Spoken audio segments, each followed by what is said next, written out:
Ibu saya suka tiba-tiba menangis dan ketakutan. Dia merasa di hadapannya ada ular dan dia merasa ada di hutan. Pertanyaan saya, apakah itu sihir? Apa ada solusinya? Apa sihir dapat membunuh? Di tempat saya ada seseorang yang sakit dan mati karena sihir. Tentu saja sihir itu. Kalau sudah sampai pada tingkat itu sihir. Jelas dan harus berobat. Solusinya ruqyah. Ruqyah syariah saya sudah pernah dan saya sering pandukan.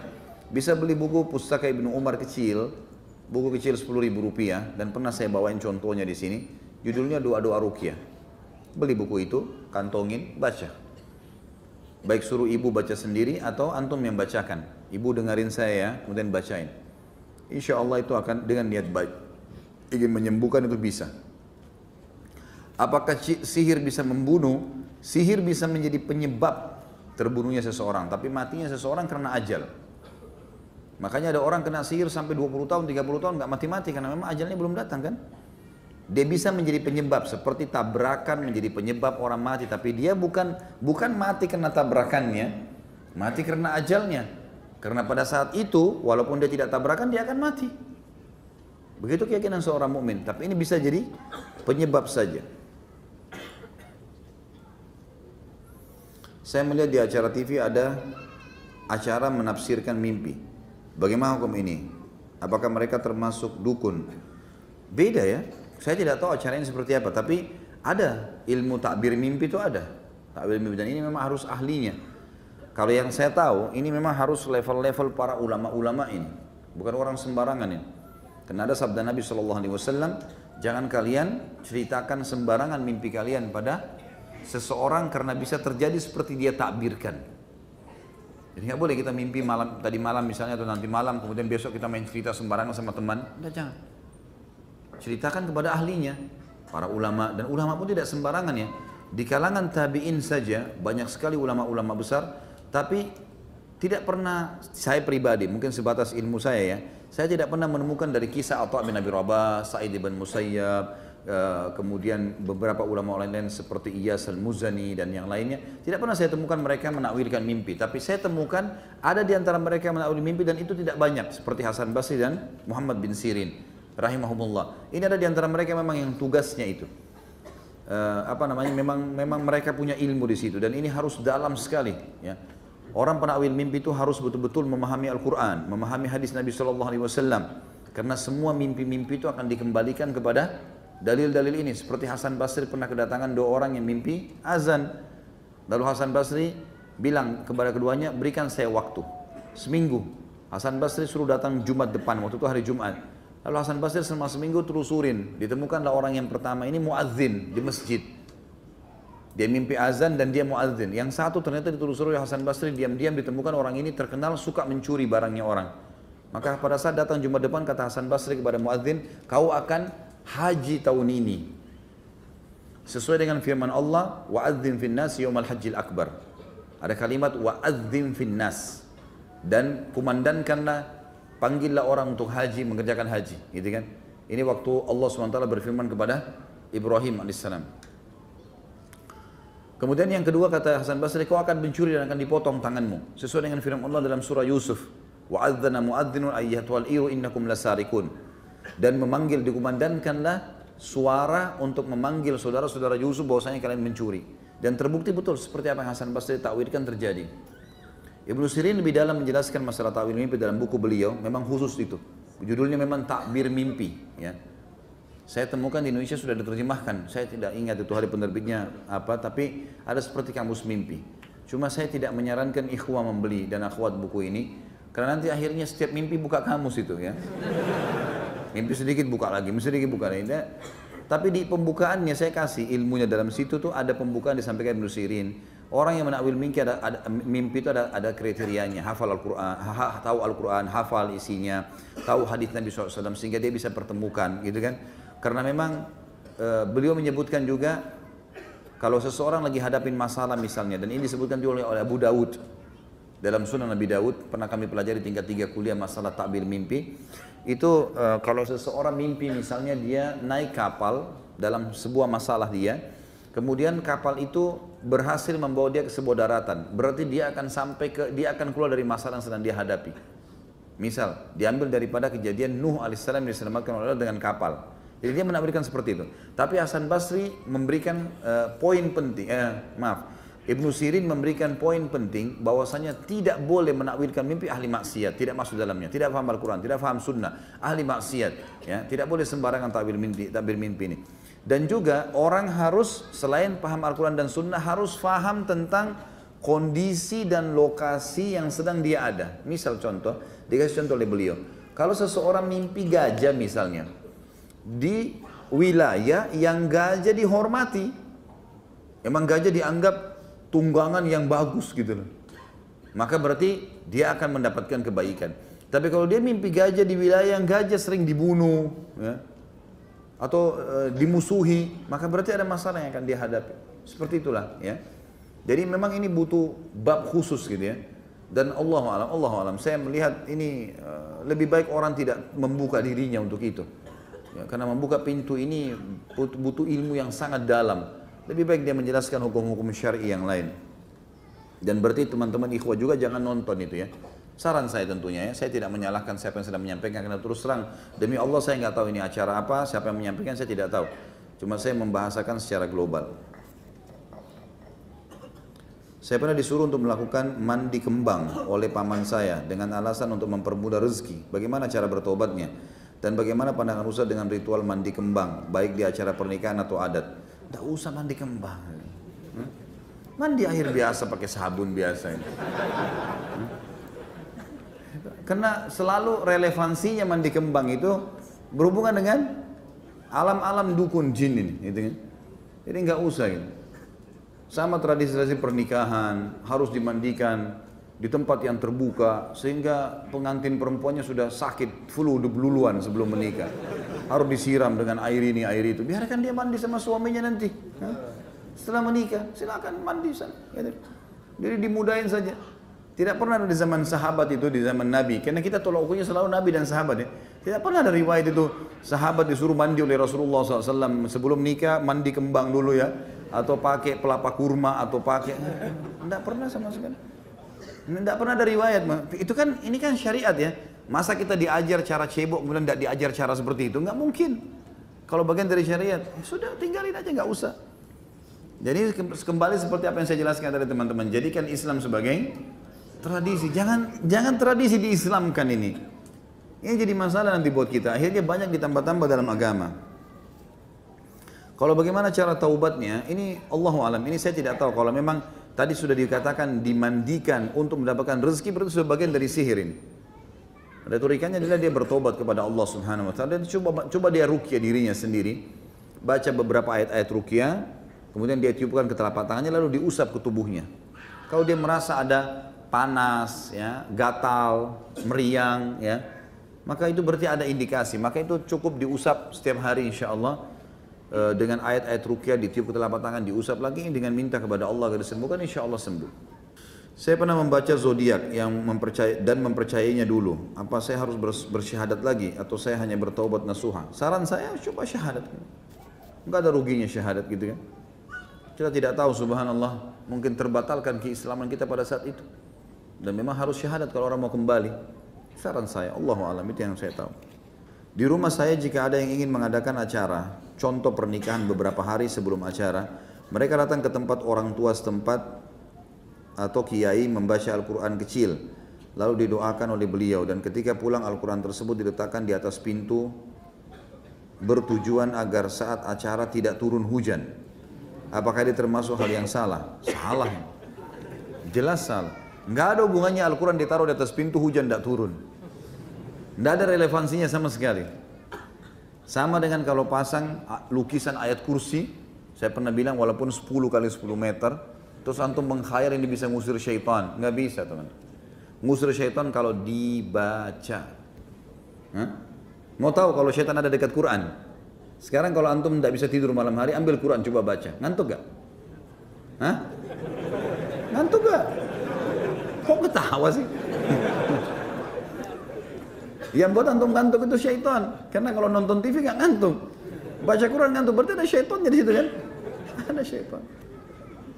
Jadi salah kalau orang bilang saya pegang Quran terus kemudian syaitannya terbakar gara-gara kesentuh Quran. Itu nggak benar.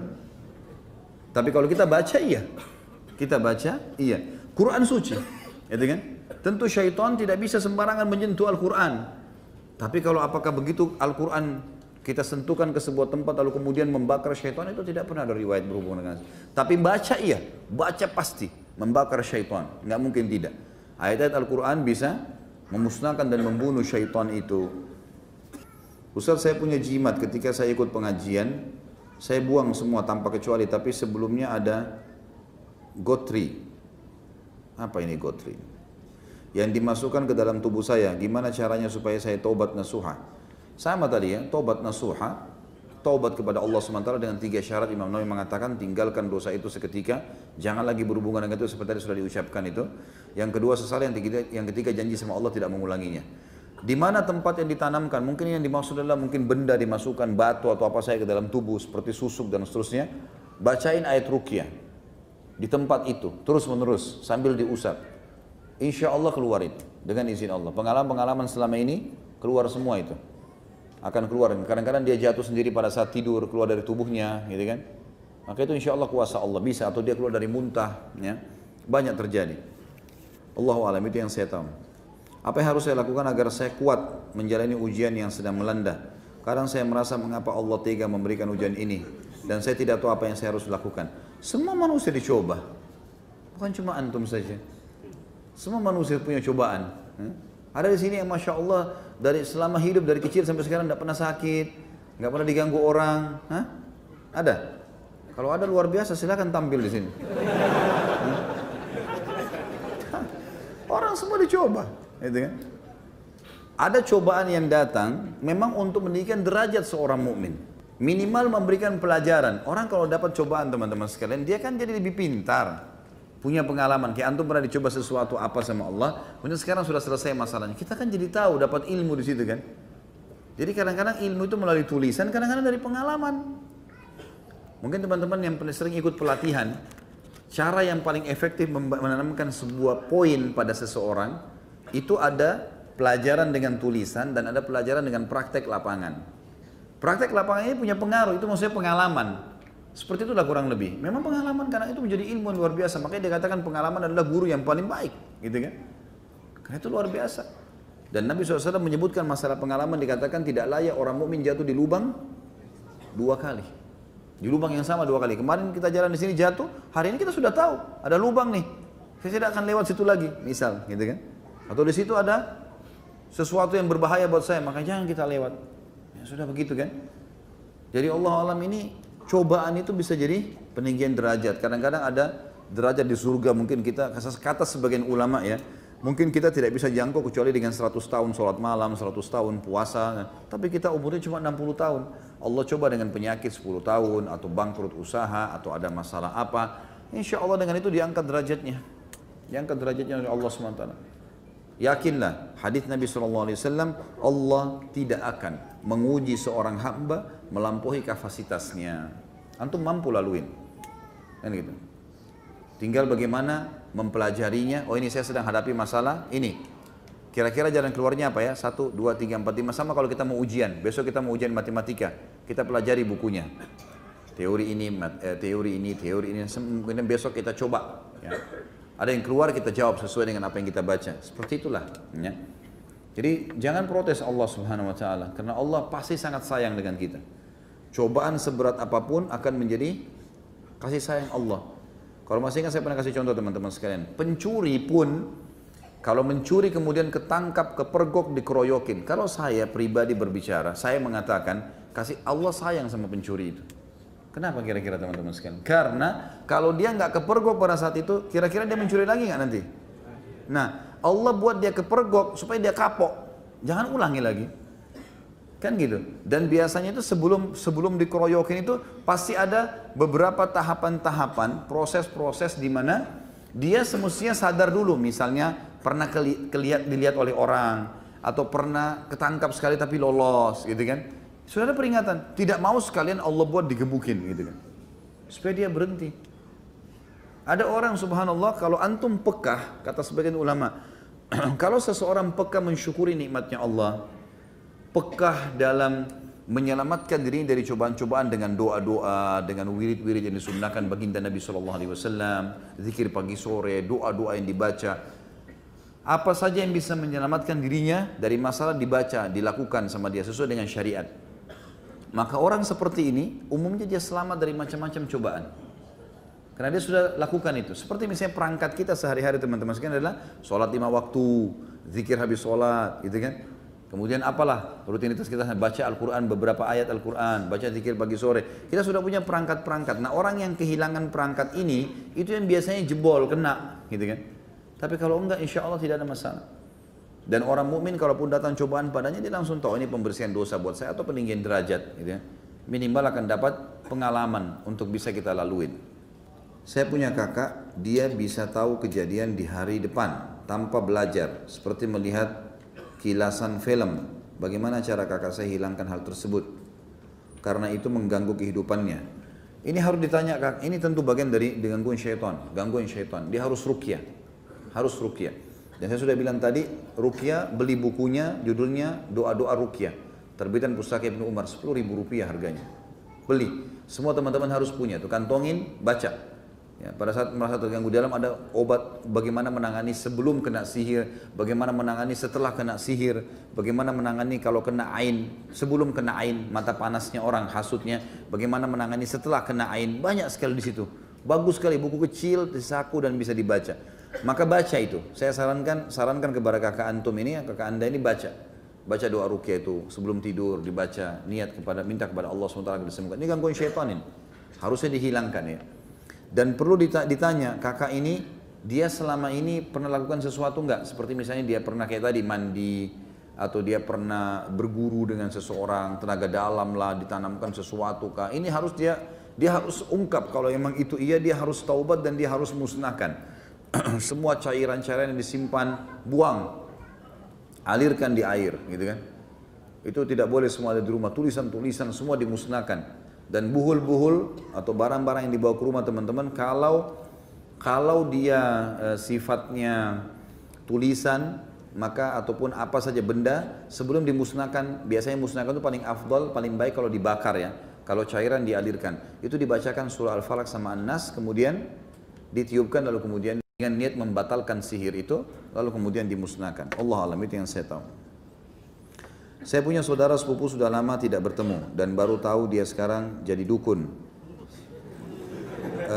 Bagi air, pijat, pasiennya banyak. Sebagai saudara harus bagaimana? Sama aja, nasihatin ya, nasihatin semampunya dan doakan. Selebihnya kita tidak bisa berbuat lebih daripada itu. Allahu a'lam. Banyak sekali pertanyaan malam ini. Bagaimana menyikapi keluarga yang masih percaya kepada peramal? Sama saja, nasihati ya. Bagus kalau semua begini pertanyaannya nih. Saya tinggal jawab, nasihati, selesai.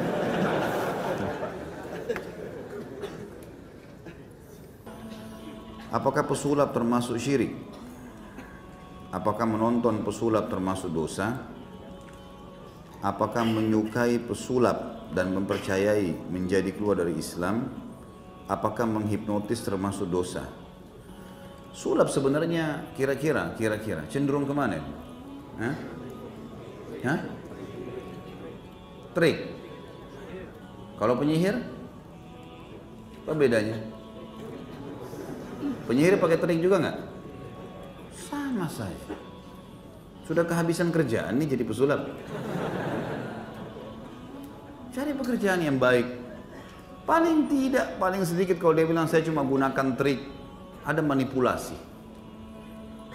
ada condong, umumnya orang memandang itu sama saja dengan penyihir. Lebih baik ditinggalkan. Apalagi yang muslim ini, lebih baik ditinggalkan. Kalau penyulapnya kita sarankan tinggalkan, dan tidak bisa kita katakan syirik ya, beda.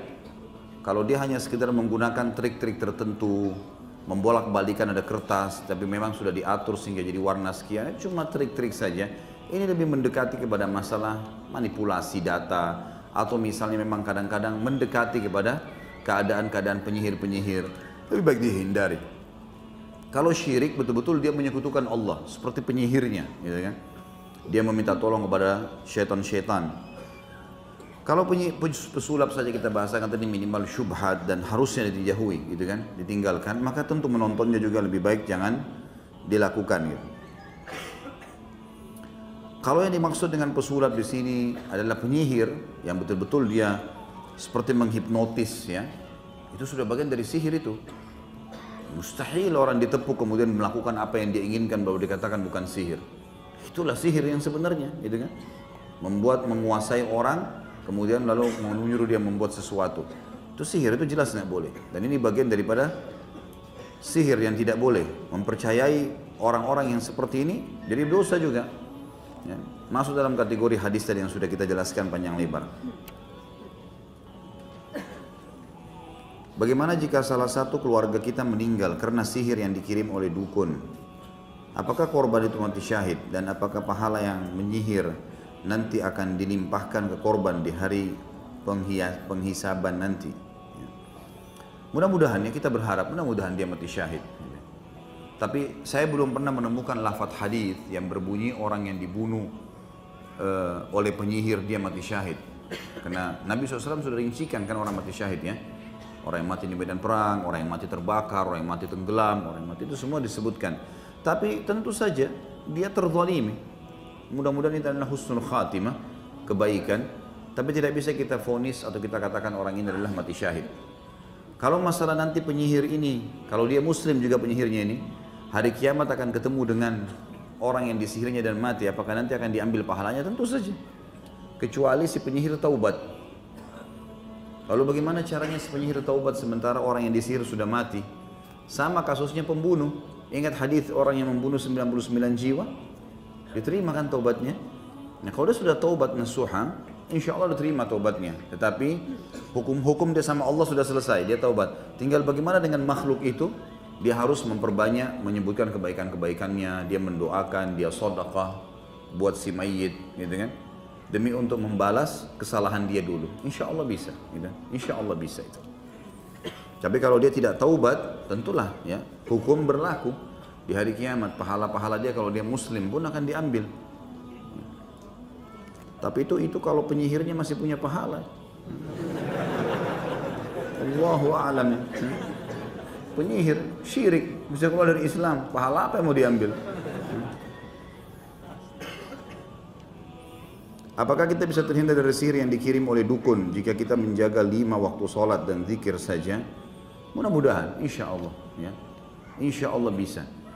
Saya pernah ceritakan kalau saya tidak salah ya, saya ingatkan kembali ada seorang syekh di Saudi menceritakan seseorang dukun yang taubat, kemudian dia menceritakan bagaimana dulu dia menyihir seseorang anak muda dan tidak bisa tembus selama 3 tahun.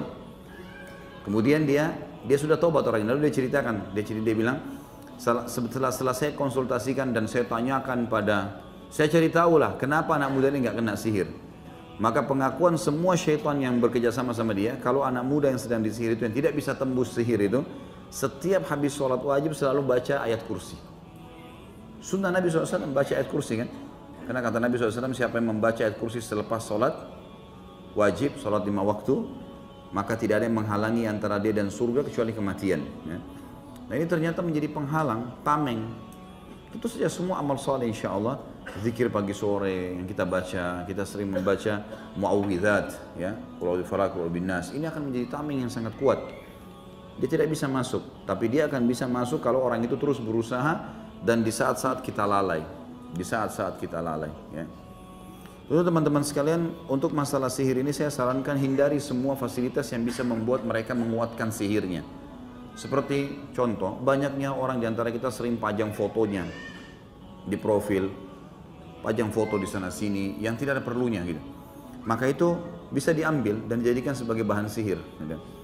Atau mungkin kita sendiri berinteraksi dengan orang-orang yang memang kita tahu orang ini sebenarnya bisa berinteraksi sama alam-alam itu. Gak usah dijadikan sebagai teman. Jadi memang kita jaga jarak sama mereka. Jangan ada masalah, jangan ada konflik supaya jangan mereka buat sihir itu. Walaupun kita tidak takut, kalau terjadi insya Allah kita hadapi karena kita punya ruqyah. Ada pengobatan syariah yang bisa kita lakukan. Tapi kita menjaga lebih baik daripada mengobati. Ya. Kita menjaga kesehatan lebih baik daripada mengobati penyakit pada saat kita sudah sakit. Maka ini lebih baik kita hindari interaksi sama orang. Jadikan semua teman-teman kita, sahabat-sahabat kita memang orang-orang yang beriman kepada Allah, yang sudah tahu hukum-hukum syar'i. Seperti antum misalnya teman-teman ikhwah dan akhwat sudah hadir di pengajian, itu teman-teman kita. Yang buruk-buruk memang masih awam, yang tidak mengerti, jangan jadikan sahabat ini, karena mereka sangat rentan sekali bisa berhubungan dengan dukun-dukun. Sedikit sakit hati, dukun yang bermain. Cinta ditolak, dukun bermain. Ini apa ini semua? Dukun-dukun terus gitu. Bagaimana dengan orang-orang yang mengaku ustadz atau kiai? Apa ini? Mereka memakai ayat-ayat Al-Quran dalam meramal. Ini dari mana ini? Ayat Al-Quran dipakai meramal. Saya belum pernah temukan ada Al-Quran bisa dipakai meramalin. Kalau ini pun dilakukan sama dia, dan ternyata ayat-ayat Al-Quran itu, dia biasanya gini, umumnya dukun-dukun dan penyihir itu, mereka kalau mau mengelabui pasiennya, kalau orang ini ada sedikit condong ke agama, dia ingin dengarkan baca ayat, misalnya Qul a'udzu birabbil falaq, dia keraskan sedikit suaranya di situ. Nanti kalau sudah masuk ke mantranya, suaranya hilang, disembunyikan sama dia, sehingga orang terkelabui seakan-akan oh ini juga baca ayat. Padahal sebenarnya bukan itu, mereka menyihir. Yang saya tahu alhamdulillah para ustadz, para kiai yang benar-benar Rabbani, patuh kepada Allah subhanahu wa ta'ala, memahami agama ini yang benar, tidak mungkin mereka pakai Al-Quran untuk meramal, mustahil.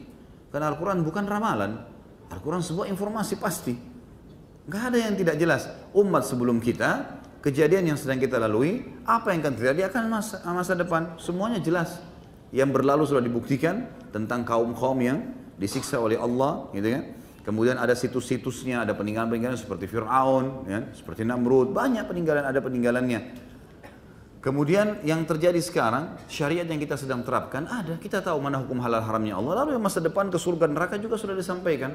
Gak ada ramalan di situ. Untuk apa dia pakai meramal nih? Itu sudah jelas ini cuma menunggangi istilah suci ustadz atau kiai. Saya melihat ini istilah ini sangat luar biasa ya. Istilah ini adalah istilah yang kita anggap orang itu sudah sampai pada tingkat sangat dekat dengan Allah, punya ilmu agama sehingga kita berikan gelar ini. Sayang sekali ya kalau ada orang yang menyalahgunakan ini kemudian tidak ditindaklanjuti, mestinya di follow up, ditindaklanjuti dan diperingatkan, bahkan dicabut gelar dari dia. Dari mana dia dapat gelar-gelar ini? Jangan terlalu murah diberikan kepada semuanya orang ini. Jadi Allah alam yang saya tahu tidak mungkin. Kalau dia betul-betul ustadz atau kiai yang benar, dia tidak mungkin jadikan Al-Quran sebagai alat ramalannya. Bolehkah kita minta untuk diruqyah? Saya sudah pernah jawab ini ya. Tidak ada masalah. Enggak ada masalah. Ya, kalau ada pendapat yang mengatakan hadis 70.000 dari umatku tidak masuk surga tanpa hisab, di antaranya yang tidak minta diruqyah, itu pendapat yang mengatakan bahwasanya ini maksudnya memang tidak minta untuk diruqyah. Tapi ada pendapat lain yang mengatakan tidak, bukan itu yang dimaksud. Yang dimaksud di sini tidak minta diruqyah berhubungan dengan kata-kata sebelumnya, tidak tatayur, tidak menggantungkan nasib pada benda, tidak bertato, kemudian tidak minta diruqyah. Ya. Jadi memang dia berhubungan dengan penyampaian sebelumnya. Artinya ini memang ruqyah yang dimaksud adalah ruqyah secara etimologi, bahasa. Semua bacaan yang ditiupkan namanya ruqyah. Mantra pun dibahasakan ruqyah, seperti dalam hadis yang lain dikatakan ar-ruqa wat-tama'ima wat-tiwala syirkun. Ya. Ar-ruqa jamak daripada ruqyah, mantra-mantra yang disebutkan, kemudian tamaim dan tiwala, kalung, jimat yang digantungkan adalah syirik. Adalah syirik. Jadi makna etimologi di sini. Kalau ruqyah syariah tidak sama sekali, itu pengobatan yang Nabi SAW ajarkan. Gak mungkin kita bahasakan ini tidak boleh diminta. Kalau orang sakit terus gimana? Gak mungkin kan gitu. Nabi SAW pernah diruqyah waktu disihir oleh Lubab bin A'sam. Kita harus bisa lebih bijaksana memahami masalah. Allah alam, dan saya cenderung dengan pendapat kedua, gitu kan? Gak ada masalah. Mungkin kalau ada orang cuma iseng saja, tidak ada apa-apa, tapi coba-coba ruqyah saya coba, mungkin ini perlu dinasihatin, gitu kan? Tanpa sebab. Tapi kalau orang sudah sering ketindian, sering mimpi buruk, ribut terus rumah tangga suami istri, sering mimpi digigit ular, ada tanda-tanda sihir yang ada pada dia. Tidak bisa ditunda ini. Harus bicara sama orang ahlinya kemudian diruqyah. Nggak bisa enggak ini. Bagaimana hukum konsultasi dengan ustadz yang sering memberikan terapi dengan ayat Al-Quran yang ditulis dan direndam dalam air dan sejenisnya, membuatkan ayat Al-Quran dan disimpan dalam dompet? Tidak pernah Nabi SAW ajarkan ini. Saya mau tanya teman-teman, pernah antum temukan riwayat Nabi SAW suruh para sahabat atau mau perang Uhud, perang Badar tulis-tulis ayat di baju tempel supaya kebal? Banyak orang Islam lakukan itu. Tulis ayat-ayat dianggap itu bisa kebal. Kalau itu baik pasti sudah didahului kita oleh para sahabat.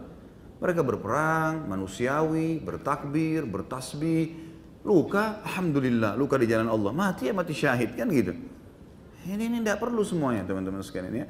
Tidak perlu. Ayat-ayat Al-Quran di zaman Nabi SAW ada, ditulis di lapak kurma, gitu kan? Ada, tapi tidak pernah dicelupkan ke dalam gelas, dalam air gitu. Yang ada, kalau dalam metode ruqyah memang ayat Al-Quran dibacakan ke dalam air lalu ditiupkan, itu ada. Itu memang ada, tapi kalau kayak gini dikatakan tadi kertas dicelupkan di dalam air atau potongan ayat Al-Quran ditaruh dalam dompet, ini tidak pernah ada anjuran. Al-Quran itu bukan ditaruh di dompet. Baca, dibaca, bukan ditaruh di dompet. Atau Al-Quran kecil sekali tidak jelas apakah itu benar Al-Quran atau tidak. Lalu digantung-gantung di leher. Ini tidak pernah ada contoh gitu kan. Tapi kalau tetap ada orang mengotot lakukan, ya hak dia, silahkan. Daripada nanti dikira saya lagi nyerang gitu kan. Ya silahkan lakukan semaunya deh gitu kan. Saya mengingatkan apa yang saya tahu lebih baik dijauhi. Karena ini tidak pernah ada contoh dari baginda Nabi SAW. Dan alhamdulillah Islam sudah jelas. Rasulullah SAW sudah jelaskan semua, maka tidak perlu kita tambah dan kurangi. Pak Ustadz, saya bekerja di gedung yang liftnya tidak ada angka 4, 13 dan lainnya. Bagaimana saya harus bersikap sebagai seorang muslim? Tidak usah diyakini, jangan ikuti keyakinannya orang yang punya building. Karena mereka anggap orang angka 4 itu angka sial. Tidak ada sial dalam Islam. Tidak ada hari sial, tidak ada waktu sial, tidak ada dalam Islam itu. Gitu kan? Yang ada hari lebih baik dari hari yang lain. Iya. Waktu lebih baik dari waktu yang lain, tempat lebih baik daripada tempat yang itu ada. Seperti misalnya hari Jumat lebih baik daripada hari yang lain, gitu kan? Itu jelas. Sepertiga malam lebih baik daripada waktu-waktu yang lain sepanjang hari. Mekah dan Madinah, Aqsa lebih baik daripada tempat yang lain, itu ada. Tapi sial nggak ada. Makanya kata Nabi SAW, la tasubbud dahr. Allah SWT berfirman dalam hadis qudsi riwayat Bukhari, la tasubbud dahr fa innid dahr. Jangan pernah kalian mencaci maki atau menyalahkan waktu karena aku penciptanya, kata Allah. Jangan katakan sial. Gitu kan? Hari Selasa dianggap di Indonesia hari sial. Nggak benar ini. Jadi kalau ada orang kecelakaan hari Selasa, nah kan hari Selasa. Ada hubungannya. Kenapa hari Selasa? Pindah rumah bulan Muharram panas, nggak bisa. Bulan Muharram bulan suci. Kenapa nggak apa-apa kalau orang pindah? Nggak boleh menikah bulan Muharram. Kalau dia meninggal pas sebelum selesai Muharram, rugi kan nggak menikah. Belajarlah ilmu yang benar gitu kan. Ada syariat yang sudah jelas. Apa itu khurafat? Apakah benar itu adalah nama seseorang yang diculik ke alam jin, lalu setelah beberapa lama dikembalikan ke alam manusia? Dari mana ini? Ini yang disampaikan oleh antum itu khurafat. Khurafat itu kebohongan, kedustaan. Ini yang ditulis tadi contohnya, ini khurafat. Alhamdulillah terjawab sendiri. La ilaha illallah. Kedua orang tua saya sudah tidak pernah tidur seranjang semenjak saya SMP hingga saya kuliah. Apakah ini perbuatan jin atau dukun? Allahu a'lam. Bisa saja. Bisa dari jin, bisa dari mereka sendiri. Mereka tidak mau lakukan. Tanya. Anda sebagai anak tanya. Kenapa ayah nggak kumpul sama ibu? Kenapa begini? Kadang-kadang ada orang subhanallah begitu, dipermainkan oleh syaitan. Kalau apakah itu gangguan syaitan, perjuangannya itu bisa jadi. Tapi apakah itu sihir? Ini Allahu a'lam. Ini harus ditanyakan. Makanya kalau teman-teman yang biasa terjun di alam ruqyah ini tahu, mereka tanya dulu sebelum ruqyah itu, tidak langsung spontanin seorang di ruqyah, ditanya dulu. Mungkin masalah kejiwaan, mungkin masalah apa ya? Ada sesuatu yang tidak disenangi gitu kan? Dari perilaku pasangan, tapi karena demi anak-anak akhirnya tetap tinggal serumah tapi tidak sekamar, tidak juga cerai. Yang jelas ini waswas syaitan. Tapi apa itu gangguan jin dalam arti kata sihir? Allah alam. Dikonsultasikan dulu, tanya. Kalau ada tanda-tanda itu, misal setiap kali, misal ibu antum tanya, ibu kenapa? Kalau dia bilang, saya setiap kali lihat ayah kamu selalu benci. Itu contoh, itu tanda-tanda ada sihir. Ada sihir berarti. Tanpa sebab, tiba-tiba benci, tidak suka, atau melihatnya jelek sekali. Padahal sebenarnya tidak seperti itu. Nah, itu semua tanda-tanda. Maka harus ditanyakan. Ini untuk menjawabnya butuh dikonsultasikan kedua orang tua. Antum tanyakan dulu, kemudian baru bicarakan pada teman-teman yang sudah ahli di bidang masalah ruqyah. Sebenarnya info apa yang dicuri di langit? Apakah info yang dimaksud adalah Lauhul Mahfuz? Pernahkah ada riwayat jin yang berhasil mencuri info tersebut? Hadis Bukhari itu. Itu jelas ada. Yang dicuri adalah informasi tentang kejadian keesokan hari. Saya sudah pernah jelaskan itu kan. Jadi kalau besok ini mau terjadi apa, malam ini Allah yang maha tinggi dan maha suci menyampaikan kepada pemikul arsy. Pemikul arsy lalu menyampaikan kepada seluruh penghuni langit. Maka penghuni langit membagi tugas, menjalankan tugas masing-masing dari malaikat. Yang mengatur kadar udara, kadar air, yang mencabut ruh, yang meniupkan ruh, yang segala macam, mengurus lautan, mengurus pohon-pohon, populasi manusia, populasi hewan-hewan. Ini kan butuh pekerjaan. Ini butuh orang, butuh yang mengurusnya. Itu tugasnya malaikat semuanya. Antum baca dalam surah Az-Zariyat, dalam surah nomor 77 dan 79, menceritakan tentang masalah Al-Ma'arij dan Al-Buruj kalau nggak salah ya, menceritakan tentang masalah malaikat-malaikat ini. Mereka memang mengambil alih semua itu. Jadi syaitan ini mencuri informasi itu. Besok hujan di sana, besok ada yang mati, besok gempa. Lalu dia sampaikan kepada dukun-dukun, dukun-dukun menyampaikan kepada manusia supaya bisa mendapatkan keuntungan dunia. Itu maksudnya. Bukan Lauhul Mahfuz. Tidak ada hubungannya sama Lauhul Mahfuz. Lauhul Mahfuz itu tidak bisa sama sekali dijangkau oleh jin-jin itu. Saya melihat di YouTube penyihir atau dukun dipenggal kepalanya Ustaz. Karena dukun penyihir tidak diminta pertaubatannya. Apakah benar Ustaz? Iya. Siapapun dalam Islam yang kepergok sedang praktek perbuatan dosa besar, yang dosa besar itu memang hukum syar'inya kena kisos. Kepergok lagi mencuri, maka hukumnya dipotong tangannya. Kepergok lagi berzina, hukumnya dirajam kalau sudah nikah atau dicambuk. Hukumnya lagi bakar menyan, lagi nyihir orang, ketangkap. Ya semua hukum. Dan ini semua memang kisos. Pencuri kepergok, masukkan penjara, diproses. Walaupun dia taubat, tetap dipotong tangannya. Pezina tadi ditangkap, masuk penjara. Sementara diproses dia taubat, tetap dirajam. Ini terjadi di zaman Nabi SAW. Ada sahabat atau sahabat sudah taubat kepada Allah kan, tapi tetap dirajam. Karena kepergok kasusnya. Sama dengan penyihir. Kepergok ini nggak pakai diminta taubat memang. Dia taubat urusan dia sama Allah, tapi kisah tetap berjalan karena kepergok.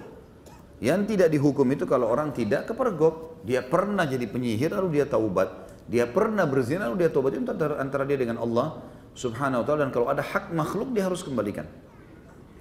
Tukang urut bayi langganan istri saya pernah bercerita kalau dia dalam membenarkan urat saraf dibantu oleh jin. Apakah dia bisa disebut dukun? Dan apakah hadis tentang 40 hari sholatnya tidak diterima berlaku? Iya. Semua interaksi sama jin sama dukun. Cuma mungkin level-level dukun berbeda-beda gitu kan. Mungkin ada yang lebih banyak menggunakan jin. Jadi di alam dukun ini teman-teman sekalian, dalam penyihir ini, makin dia mengabdi sama iblis, na'udzubillah, maka makin banyak pengikutnya atau pasukannya dari jin atau syaitan yang membantu dia. Yang paling tinggi para penyihir dan dukun ini kalau mereka mengikrarkan kufur kepada Allah di depan iblis. Na'udzubillah, dia menyebutkan kalimat kufur, mengufuri Allah subhanahu wa ta'ala dan beriman pada iblis. Ini akan diberikan oleh iblis sekian banyak syaitan yang akan membantu dia. Ada dukun-dukun yang di bawahnya, misal dia hanya datang ke gua bersemedi di lautan segala macam, minta panggil-panggil penjaga inilah, penjaga itulah, dewa inilah, segala macam bahasa yang diucapkan sama dia. Maka ini kalau syaitannya datang, kemudian syaitannya memanggil dia, mengeluarkan suara, akhirnya dia ketemu, akhirnya dia interaksi dan seterusnya. Ini juga penyihir. Ada juga penyihir yang mungkin dia hanya belajar dari temannya cara menaklukkan lawan jenis, karena itu kan banyak sihir mahabbah namanya. Bagaimana membuat lawan jenis suka gitu kan. Nah itu dia cuma belajar dari temannya, lalu dia praktekin, lalu dia juga buka praktek. Nah, maka ini semua juga penyihir sama dengan ini. Ya, dia menggunakan tenaga jin untuk mengurut orang, sama. Dan ini umumnya sebenarnya untuk melekatkan si pasien agar selalu ketagihan ya, dan interaksi sama dia. Makanya teman-teman, terutama akhwat kita, hati-hati kalau masuk di salon-salon umum gitu kan. Karena banyak sekali di antara mereka itu yang masalah luluran, yang masalah ini, pijat segala macam ini, hati-hati. Karena kadang-kadang memang mereka tidak, orang awam tidak ngerti. Mereka pakai ilmu-ilmu sihir ini kemudian untuk menarik supaya konsumen itu kembali lagi. Sama juga dengan untuk kecantikan, pasang susuk segala, nggak usah. Terimalah yang Allah kasih. Pakailah sesuatu yang alami, yang memang manusiawi, krem misalnya, ya. Apalah istirahat cepat, mungkin minum sari buah-buahan, yang memang banyak kan. Alhamdulillah di YouTube sekarang itu banyak sekali cara perawatan ini secara alami, perawatan ini secara alami. Kalau dilakukan memang benar. Nah itu memang benar, ilmiah gitu. Nah itu yang diikutin. Bagaimana dengan pengobatan alternatif atau seseorang yang dapat mengobati berbagai penyakit? Apakah termasuk dosa besar apabila kita ke sana? Saya tidak bisa memvonis langsung semuanya ya, tapi umumnya bahasa alternatif ini butuh dilihat kembali. Biasanya digunakan pengobatan alternatif oleh orang-orang yang kita lihat keadaannya. Kalau dia memang model-modelnya dukun, gitu kan, ya sudah berarti dia kedukun. Karena pengobatan alternatif ini kadang-kadang juga dipakai. Ya, misalnya kalau orang mungkin ada orang yang tukang urut, murni biasa saja dia ngurut urat, memang dia refleksi ya. Nah, kemudian dikatakan dia pengobatan alternatif, tidak ada masalah. Kalau tidak ada pelanggaran agama, boleh-boleh saja. Boleh-boleh saja masalah itu. Tapi kalau yang dimaksud sini adalah betul-betul dukun, ini tidak boleh. Jadi ini butuh dirincikan. Bagaimana dengan perkiraan atau ramalan cuaca? Dalam hal ini ada lembaga pemerintah, yaitu BMKG. Apakah hal tersebut sesuatu yang keliru? Tentu di sini bahasa ramalan, ini mungkin bahasa ramalannya yang mungkin mengganggu kita ya, tanda kutip ya. Padahal sebenarnya kalau seseorang sesuai dengan ilmu pengetahuan manusia, besok sudah masuk hujan karena mendung terjadi begini-begini secara ilmiah. Itu bukan ramalan itu. Bukan ramalan itu. Sebenarnya itu ya mungkin bisa lebih baik perkiraan, bahasanya lebih baik. Karena ramal ini dalam bahasa agama memang sensitif sekali, gitu kan. Saran saya lebih baik diganti. Kan saya juga tahu kalau salah perkiraan cuaca kan bisa dipakai ya. Nah itu lebih tepat perkiraan, tidak ada masalah. Tapi ramalan ini memang sudah masuk ke alam-alam yang tidak benar tadi, ya. Alam-alam orang-orang yang tidak pintar dan seterusnya ini harus dijauhi. Bagaimana menyikapi pawang hujan? Ini dukun, penyihir. Jangan dipanggil. Taruh telur di belakang rumah, taruh keris, taruh segala supaya nggak hujan. Jinnya yang jaga rumah itu. Untuk apa? Ada acara hujan, biarin hujan, akhi. Rahmat dari Allah. Kenapa? Pasang tenda, gitu kan? Masuk dalam ruangan. Kalau lebat sekali hujan, tunda hari lain. Jangan dipanggil. Pawang hujan ini dukun. Nggak boleh sama sekali, haram dalam Islam. Walaupun mereka pakai bacaan-bacaan Al-Quran ya, jangan dipercaya. Paling sedikit itu tanam telur di belakang rumah, taruh apalah batu kerikil sekian banyak dan segala macam khurafat semuanya. Apakah mendatangi dukun urut juga tidak dibenarkan? Saya pernah mengalami patah tulang dan berobat melalui dukun urut. Bagaimana hukum pengobatannya karena proses penyembuhannya tidak dapat diterima akal sehat? Apakah ada sihir di dalamnya? Ini sama juga butuh rincian tadi saya. Ada orang murni alami, seperti misalnya orang olahraga tiba-tiba kejang betisnya, lalu kemudian diurut sembuh, bisa terjadi kan? Refleksi bisa terjadi. Orang sakit kepala diurut sembuh, ya, itu insya Allah tidak ada masalah. Tergantung ini dia pakai apa nih? Kayak tadi misalnya.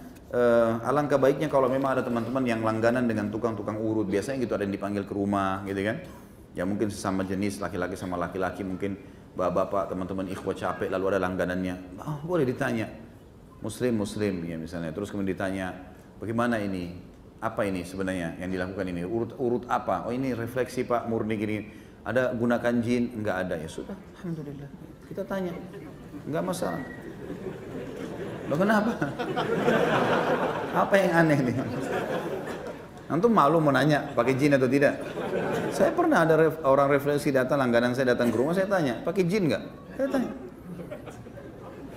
Orang mukmin harus jelas, fi sarahatin raha, di setiap keterus-terangan ada kejelasan. Dia bilang nggak ada Pak Ustadz. Ya sudah alhamdulillah. Ya. Kalau pakai jin nggak bisa ini, jangan urut saya.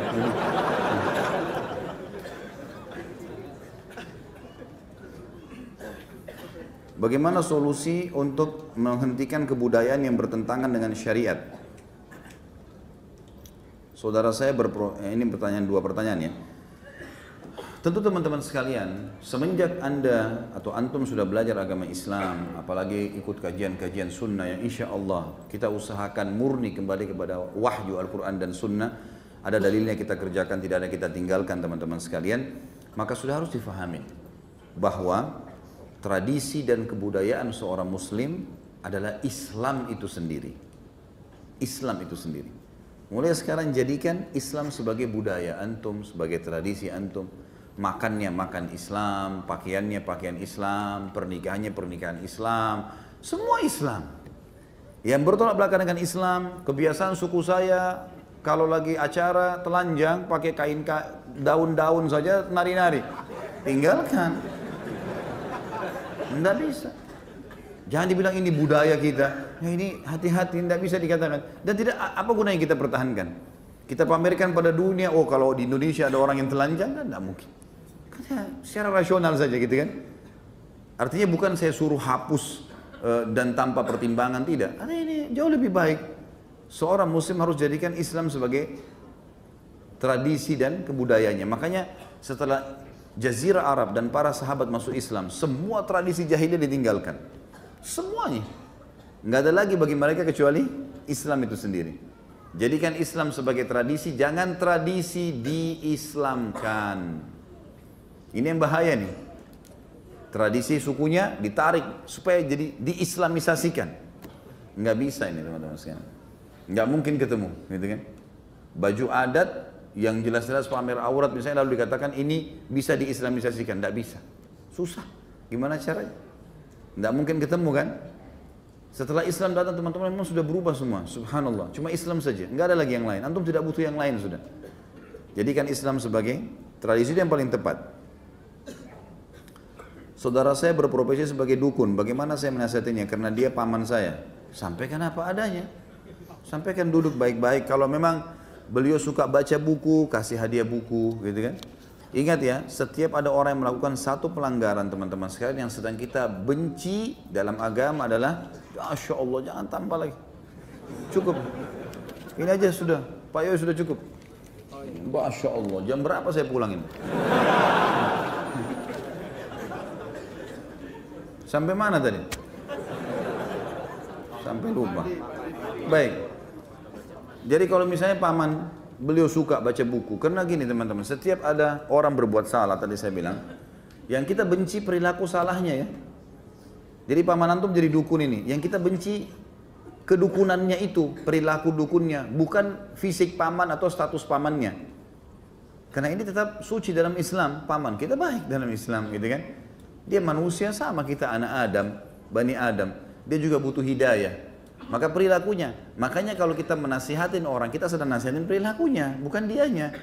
Fahami dulu ini, sehingga kita tidak perlu takut Allah menyampaikan kebenaran. Karena kita sebenarnya bukan sedang mengganggu kepamannya dia.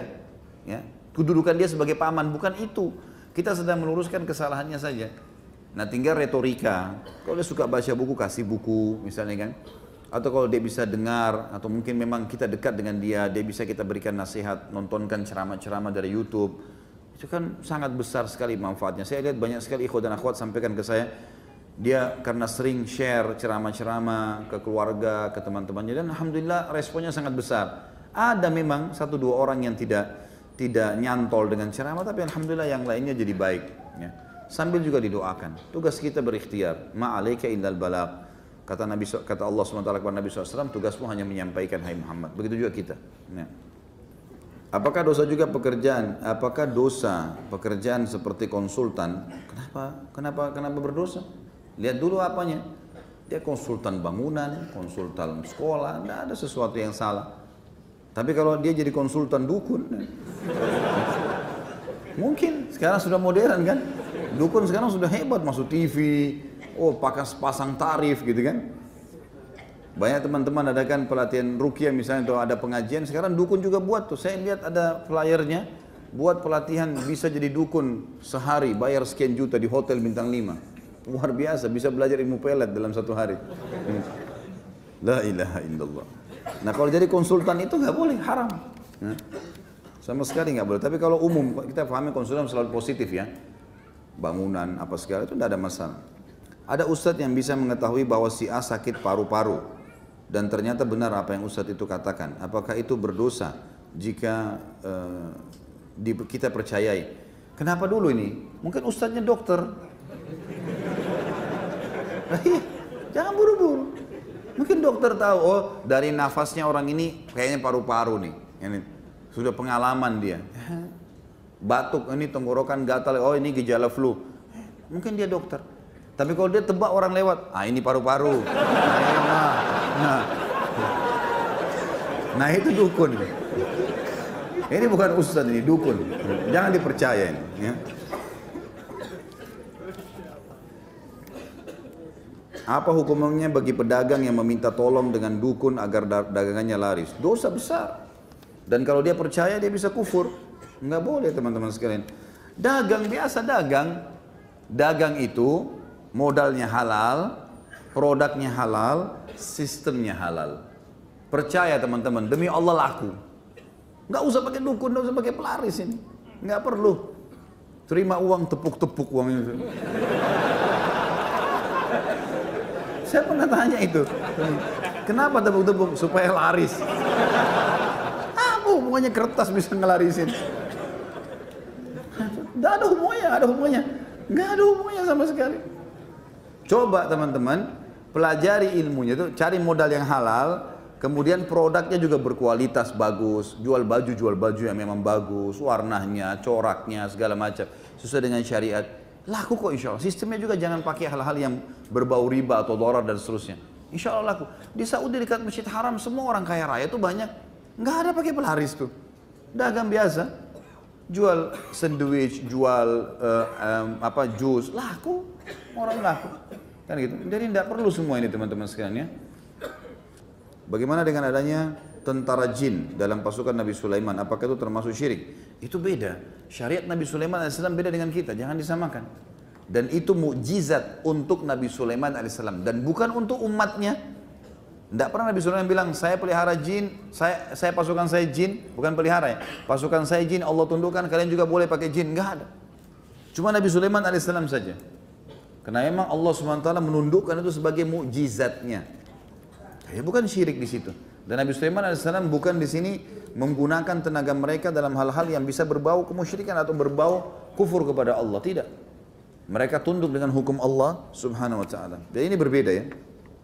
Ini sama. Kalau minta air yang didoakan, sebenarnya tergantung teman-teman sekalian. Kalau kita bicara masalah bab ruqyah bisa masuk dalamnya. Tapi kalau umum saja tidak ada sebabnya, tiba-tiba kayak pengajian gini ada yang datang, tolong Ustaz bacain air ini untuk saya bawa pulang untuk berkah. Tidak ada perintah, tidak pernah ada sahabat bawa air. Di zaman Nabi ada kan air, ada gelas, ada kendi. Tidak pernah ada riwayat mereka bawa, ya Rasulullah ini air saya doain supaya saya pakai baca mandi di rumah saya. Tidak pernah ada riwayat itu kan? Tidak pernah, jadi memang sebaiknya dihindari. Allahu a'lam, ini yang saya tahu. Bagaimana hukumnya menentukan hari tanggal baik untuk mengadakan suatu acara? Ini kembali kepada hukum tadi. Kalau misalnya dia kembali kepada syariat Allah, misal daripada hari lain, saya mau adakan acara saya hari Jumat aja deh. Karena saya tahu hari Jumat hari yang mulia, hari yang terbaik. Kata Nabi SAW, hari Jumat adalah hari yang terbaik sepanjang penciptaan langit dan bumi. Memang ada hadisnya. Kalau cuma seperti itu nggak ada masalah. Tapi kalau penentuan tanggal, oh kalau tanggal 13 nggak baik, oh kalau tanggal 17 baik, atau apalah segala macam, ini khurafat semua nggak benar. Ini nggak boleh. Ini masuk dalam masalah tatayur namanya, menggantungkan nasib pada benda, dan ini tidak benar. Apakah ilmu falak itu termasuk ajaran Islam atau termasuk ilmu nujum? Ini butuh rincian juga sama, harus ditahu ilmu falak yang dipelajari seperti apa dulu. Kalau cuma ilmu pengetahuan alam secara umum, nggak ada masalah. Pengetahuan umum, misalnya jarak matahari sama bintang, apalah segala pergantian siang malam, musim yang datang, segala macamlah cuaca dan seterusnya, ini adalah umum ilmu pengetahuan, tidak ada masalah. Tapi kalau yang dimaksud ilmu falak di sini ada berhubungan dengan masalah ramal-ramal tadi ya, atau menggunakan tenaga-tenaga jin, itu adalah hal-hal yang tidak boleh.